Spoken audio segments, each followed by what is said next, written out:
Hello, everyone. Vincenzo Calla here. Welcome to episode 15 of Let's Discuss Politics. Today, I'm glad to be joined by the MP for Peterborough, Kawartha, Michelle Ferreri.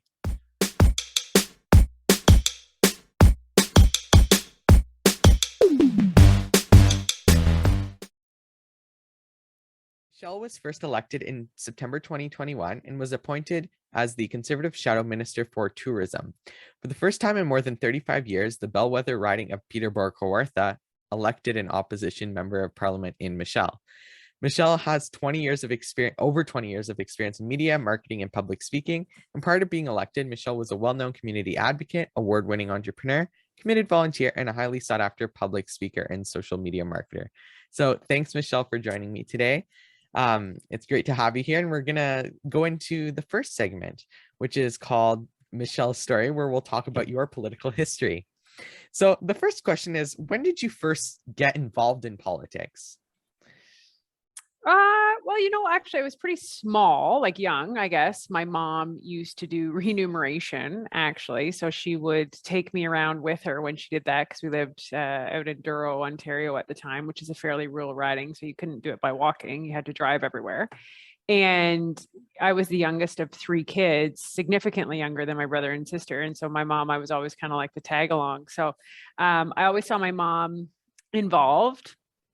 And my grandma was also involved quite a bit, and loved politics as well. So I think that was kind of like my real introduction of sort of being involved and being part of the process as opposed to just watching. My mom was always kind of a doer like that. And my dad was a big critical thinker, right? He really pushed critical thinking in our house. So I think that was kind of the start of it. But then in high school, at the time, I'll age myself here, I'm 43, but we had OAC, or grade 13 at the time. And so we had a OAC politics class. And my politics teacher, Mr. McIntyre, was absolutely fabulous because he really taught nonpartisan politics, and he really laid it out. And I really enjoyed it. I really took an interest in it.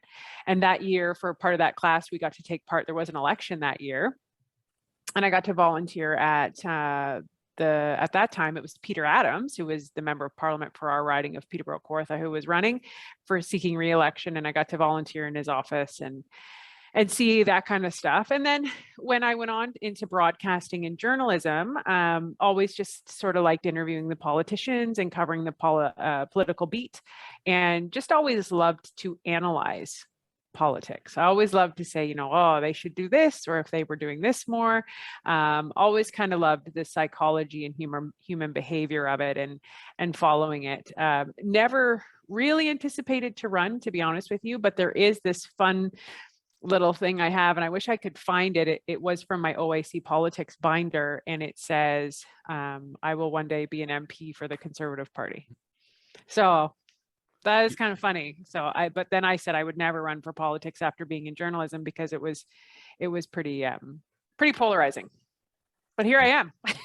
You predicted the future, Michelle. Yeah. You figured it out. You didn't know where your path was going to take you, but here we are, 2022 now. You beat the odds in 2021, and now you're here, and you're sitting with me as the MP having a conversation. So you never know where life's going to take you. I'm the same way.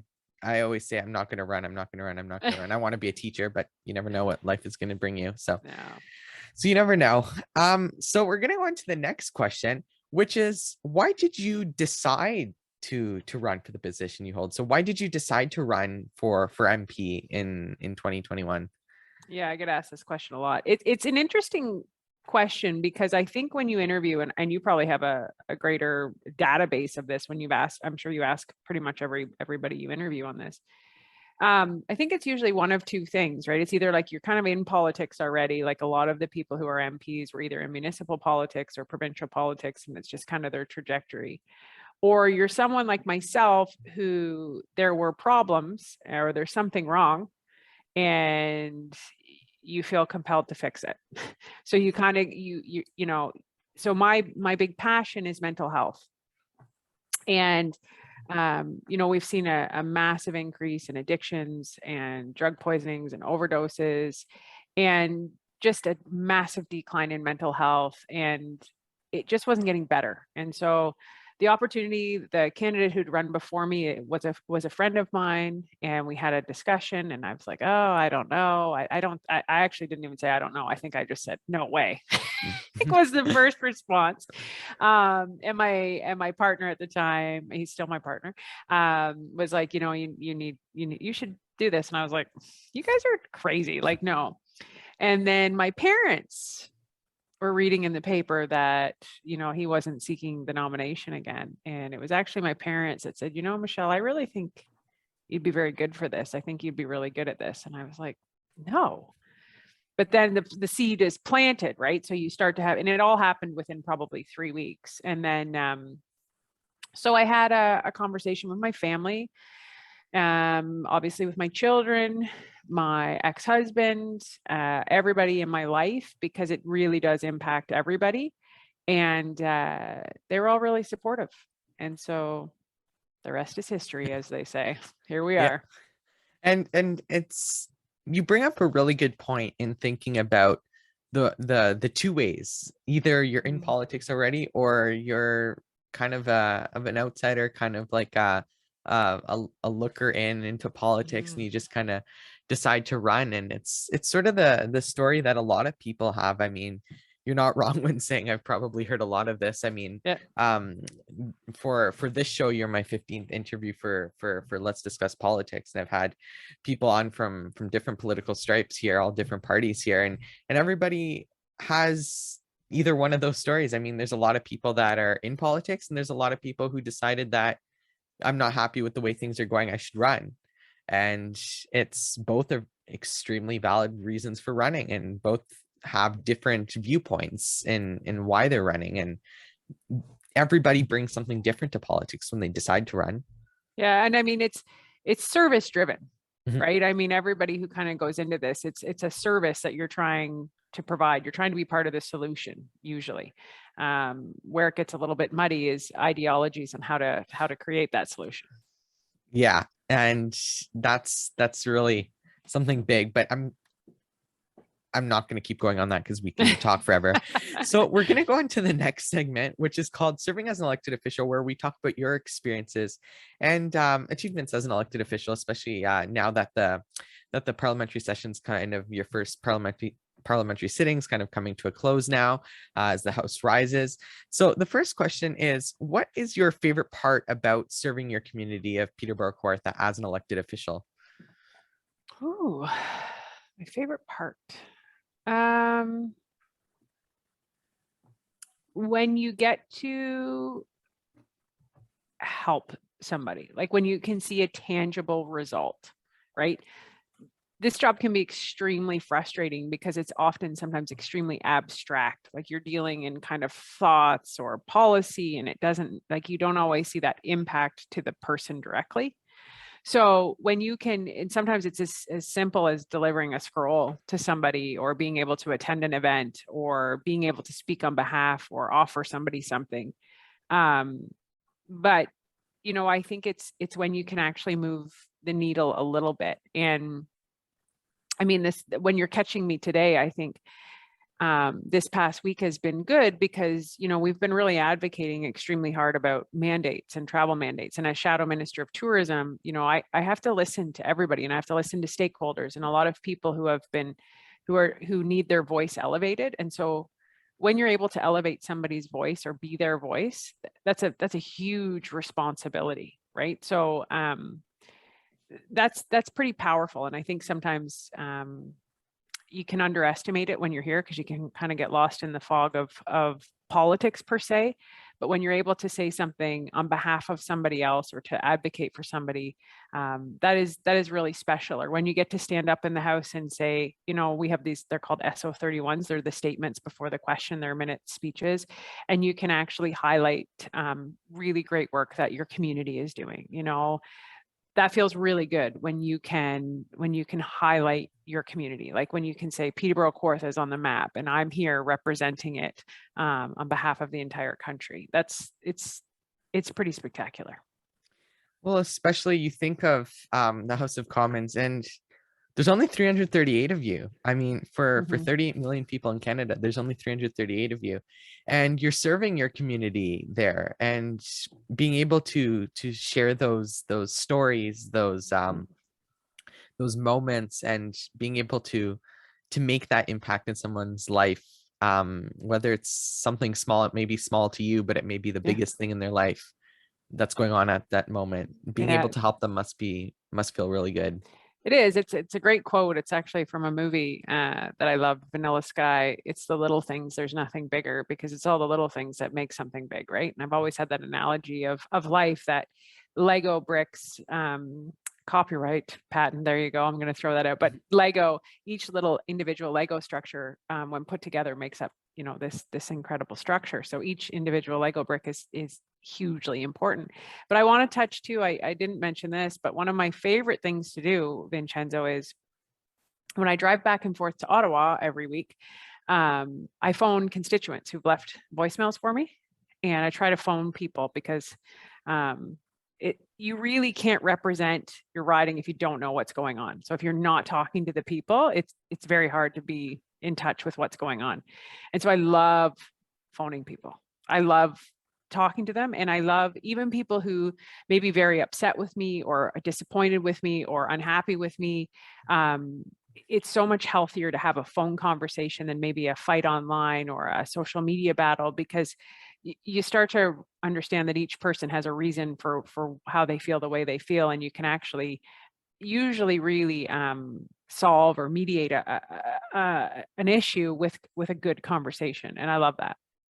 Well, definitely. And being able to just have that contact that's not just an email exchange, Hmm. because it's in the moment and you get to share it in the moment, is sometimes you may say stuff in the moment that you don't want to say. But for the most part, being able to talk in the moment is even more impactful, because you're not just emailing back and forth and waiting Mm. hours or days or whatever for that response. But moving on to the next question, you've been an MP now for almost a year, about 9, 10 months now. So Hmm. I wanted to ask you, I know that the parliamentary sittings have been sort of split up between breaks and all that, but I wanted to ask you, what has been your favorite achievement as an elected official so far? Hmm. Wow. Um, I don't know. I mean, I feel like I've been given a lot of amazing opportunities, right? So I'm the shadow minister of tourism. So that's amazing, right? You get to go and speak with a lot of stakeholders, and that's awesome. I'm on the all party tourism caucus, which is great, right? Because you're working across party lines for the benefit of the tourism sector.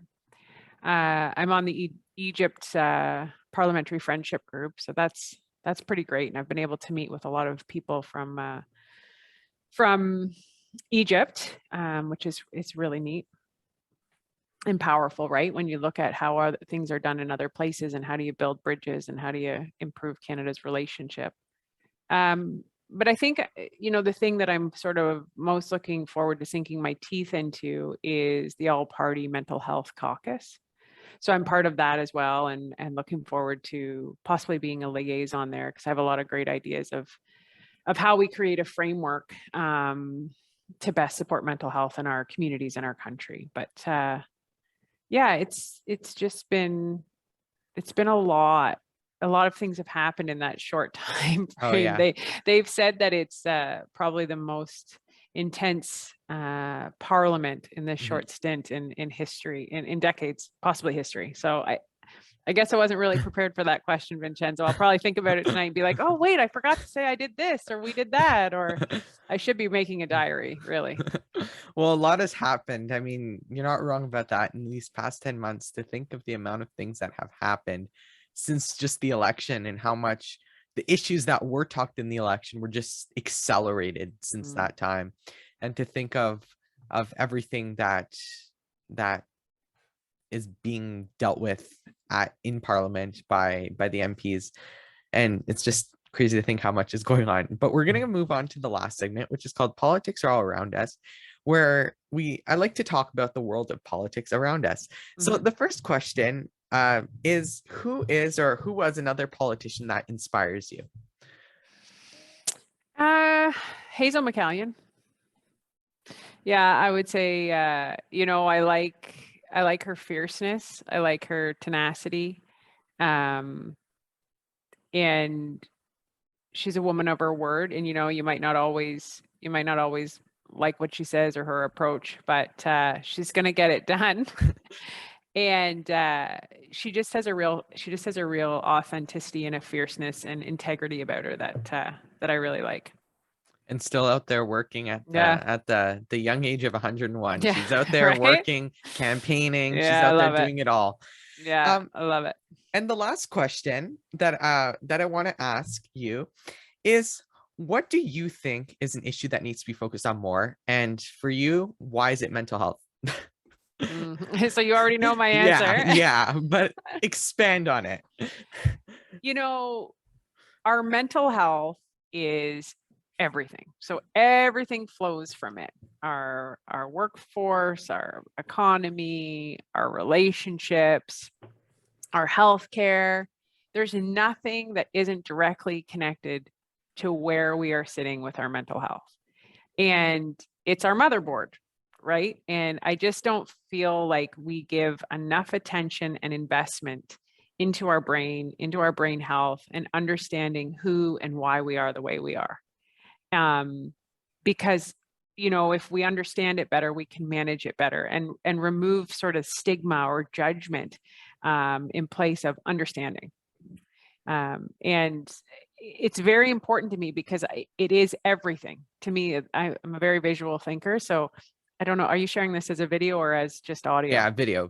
Yeah. So for me, it's like at the top, right? It's your mental health, it's your brain, and then everything else is is the waterfall underneath it. And so your productivity at work, your relationships with your coworkers, how you feel about in your relationships with friendships, marriages, children, as a parent, it all comes back to mental health.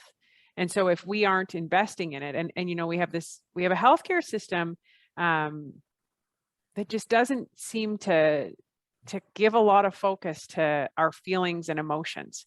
And it's very, very important to me because I think it's what drives us. So we need to invest in better understanding it.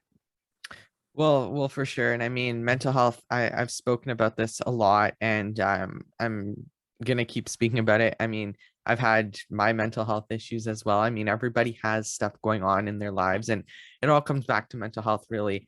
And to see that it's really something that needs to be continued being recognized, and to see that the steps are starting to be taken to talk about it, because the discussion is starting to happen even more. I mean, the discussion, especially in the past years, has started to happen, and it's great to see it continuing to happen. And the action needs to start happening on mental health, and there's a lot of great advocates there in Parliament, including yourself, and including so many great people in Parliament who are advocating for this across all parties, Oh and yeah. sharing their thoughts and trying to get it all done. And this is an issue that needs to be worked on. I mean, most issues need to be worked on without partisanship, but this one needs to be done. Everything needs to be put aside to work on mental health to get something done.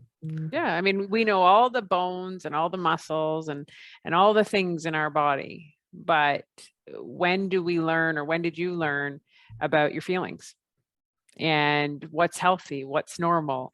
Why do you react that way? Why are you having that behavior? And in ode to that, it's Men's Mental Health Month. And yesterday on the Hill, Matt Generou brought Brian Baumler in, and he spoke about his own journey. So for those who don't know who Brian Baumler is, he's from HGTV, and he's created an extremely successful organization company through contracting and building. And he talked about he had severe anxiety and agoraphobia, and he wasted 15 years of his life because nobody broke down to him what was actually physically happening in his body. So why aren't we, normalizing what anxiety is, what is depression, and then how do you manage it? Because we know we invest in diabetes or heart disease or breast cancer or a broken ankle. Why aren't we investing in all of these other things that deeply impact everybody? And we'll leave it at that. It's a great way to end this interview and for something for people to think about. So that's all for today. Thanks, Michelle, for joining me. If you enjoyed today's interview, make sure to check out my other interview with Michelle on Instagram for Top 5 in 5. If you're watching this video at the time of the premiere, it's going to be out on Friday. So to stay updated, make sure to follow me on Twitter, Instagram, and TikTok at VC Productions 25. Check out my website, vincenzocalla.com, and make sure to like and subscribe to choose notifications here on YouTube. Let's discuss politics as a VCalla production. So until the next video, I'm Vincenzo Calla, signing out.